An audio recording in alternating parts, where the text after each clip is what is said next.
దేవుని సన్నిధిలోకి వచ్చే మన జీవితాలు బట్టి దేవుడిగా మాట్లాడుతున్నాడు. మాటలను మనసు పెద్దగా ఆలోకిద్దామండి.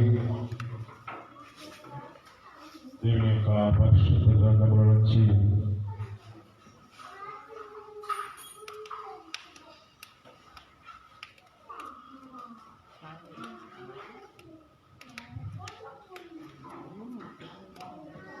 ఆదికాండం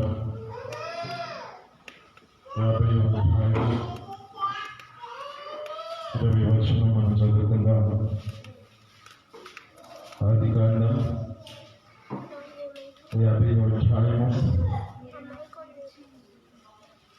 వచనం మనం చదువుకుందాం. మీరు నాకు కీడు చేయని ఉద్దేశించింది కానీ ఈ దినము జరుగుతున్నట్లుగా అనగా బ్రతికించినట్లుగా నాకు అది ఒక మేలుకే ఉద్దేశించి ఉన్నాడని చెబుతున్నాడు. ఇక ఈ సందర్భం ఎవరి యొక్క జీవితాల్లో జరిగింది అంటే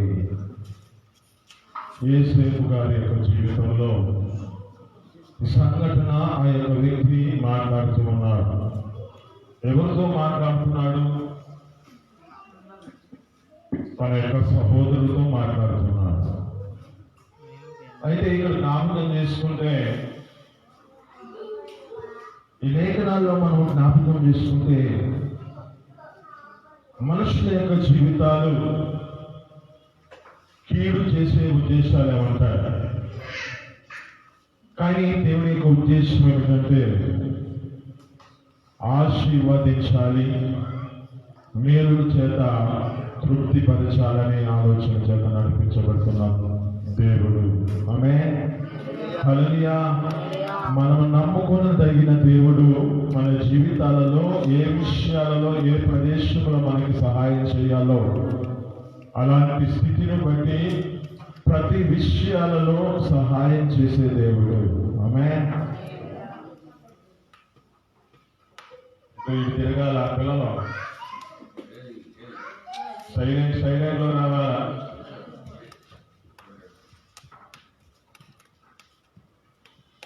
అయితే ఇక్కడ జ్ఞాపకం తీసుకుంటే యేసేపు గారి యొక్క జీవితంలో మేలుకరమైన స్థితిలోనికి రావడానికి కారణం కొన్ని విషయాలు మనం జ్ఞాపకం చేసుకుందాం.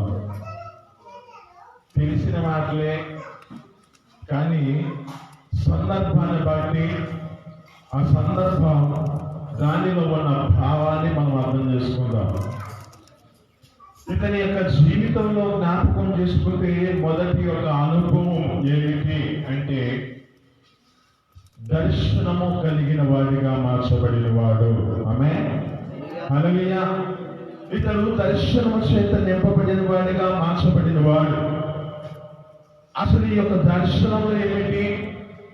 ఈ యొక్క దర్శనము, ఈ యొక్క కళ, ఈ యొక్క స్థితిని జ్ఞాపకం చేసుకుంటే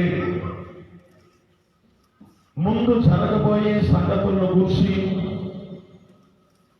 జరుగుతున్న వాటిలో కీడు వచ్చే వాటిని తప్పించమైన స్థితిలోనికి నడిపించబడడానికి అంటే ఏం చేయాలి అంటే మనము వాటి కొరకు ప్రార్థించేవాడిగా ఉండాలని, ఒకటి నిరీక్షణతో మనం నింపబడాలని, అలాగే అవిశ్వాసముతో ఎలాంటి బలహీనమైన పరిస్థితుల్లోనికి లేకుండా ఆ దేవుని సన్నిధిలో మనం ప్రార్థించేవారిగా ఉండటానికి ఇవి మనకు ముందుగా సూచనలుగా చూపిస్తూ ఉంటారు. ఆమేన్, హల్లెలూయా.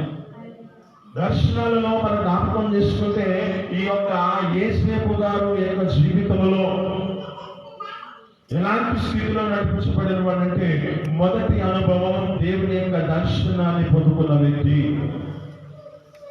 ఈ దేవుని యొక్క దర్శనంలో జ్ఞాపకం చేసుకుంటే మనుషుల యొక్క జీవితాలలో దేవుని సన్నిధిలో వారి వారి యొక్క స్థితిని బట్టి మాట ఇచ్చి మాట తప్పుతూ ఉంటారు. కానీ దేవుడు చేయవలసిన ప్రతిదీ ఆయన చేయగలిగిన దేవుడు. ఈ దర్శన రూపంలో మనం చూపిస్తున్న దాన్ని బట్టి ఏ స్థితిలో ఉండకూడదో, ఏ స్థితిని బట్టి నడిపించబడాలో, ఏ స్థితిలో ఎలాంటిది కలుగుతుందో దాని కొరకు మనం ప్రార్థిస్తే కీడైతే తప్పించబడుతుంది, మేలైతే జరిగించబడుతుంది. ఆమేన్. హల్లెలూయా. అయితే ఇప్పుడు జ్ఞాపకం చేసుకుంటే ఏం చేయబడాలి అంటే ఈ దర్శన రూపముగా మన జీవితాలు ఆయన సన్నిధిలో నిరీక్షణతో కొనసాగించబడవలసిన స్థితి ఉన్నది. ఇతని జీవితంలో జ్ఞాపకం చేసుకుంటే బాల్య దినము నుంచి అతను ఒక ఉన్నతమైన స్థితిలోనికి వెళ్ళేంత వరకు తన నిరీక్షణ ఏమాత్రం కోల్పోలా. ఆమేన్. ఆయన నిరీక్షణ చేతని నింపబడిన వాడే ప్రతి విషయాలలో తన జీవితాన్ని కాపాడుకుంటూ తన యొక్క స్థితిని బట్టి ఏ మాత్రము కుంగిపోయిన వాడిగా మార్చబడలా. ఈ ఒకటి జ్ఞాపకం చేసుకుంటే ఇప్పుడు కావాల్సినది ఏమిటంటే దేవుని యొక్క దర్శనాన్ని మనం పొందుకునే విధంగా మార్చబడాలి. దేవుడు జరగబోయే సంగతులను గురించి, దేవుడు జరుగుతున్న ఆ సంగతులను గురించి, ఆ పరిమాణాల గురించి ముందుగా తెలియజేయబడుతున్న ఈ దర్శనాన్ని మనం పొందుకునే విధమైన స్థితిలోనికి రావాలి. ఆమేన్.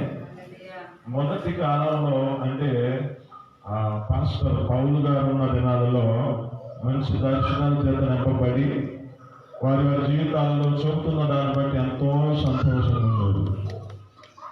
ఉండే కొద్దికి ఏమైపోయింది, సంఘం పట్ల అంటే ఒక్కొక్కరు ఆ యొక్క దర్శనాలు కానీ ఆ యొక్క భాషలు మాట్లాడుతున్నప్పుడు బట్టి ఎలాంటి స్థితికి వస్తుంది అంటే హెచ్చరిక చేసుకున్నట్లుగా, ఇలాంటి దీనికి ఆశీర్వదించినట్లుగా, అంటే ఒక్కొక్క మాట మనం చూస్తున్నప్పుడు ఎలాంటి స్థితిని బట్టి మనం నడిపించబడుతున్నాం అంటే ఒక ధైర్యం చేత నింపబడుతున్నాం. అదే కీడైతే దాని కొరకు మనం ప్రార్థిస్తున్నాం బట్టి ఆ ప్రార్థన వలన ఆ కీడు తప్పించబడడానికి కారణమవుతుంది. నేను కలిగిన కనుగోడు చెప్పాలిగా, నాకు ఒక కుటుంబం చూపించాడు. ముందుగా అపాయం వస్తుంది అని నాకు తెలియదు. అప్పుడే దేవుని సన్నిధిలోకి వచ్చిన వారిగా ఉన్నవాడిని. అయితే మనకు కలుగుతున్న ఈ కళలు ఏం చేయాలంటే మనం ప్రార్థించే వరకు ఉండాలి. అది కీడు కానీ మేలే కానీ ప్రతి విషయాల్లో మనం ఏం చేయబడాలంటే ప్రార్థించే వరకు ఉండాలి. ఎవరి గురించి